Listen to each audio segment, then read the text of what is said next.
What's up, everyone? So last night we took the Envoy out for its first drive in probably 3 years, and everything went good. After about half-hour driving or so, we noticed a misfire, right? So engine shaking at idle, shaking under load, and I'll show you what we found. So I've just got the engine idling here. It was misfiring in gear, but by the time I got my camera gear ready, of course it had stopped misfiring. However, if I just accelerate,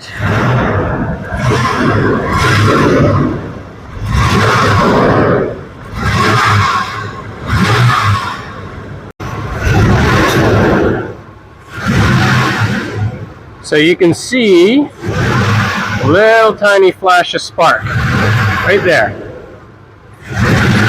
So under load, or if it's humid, or depending on the conditions.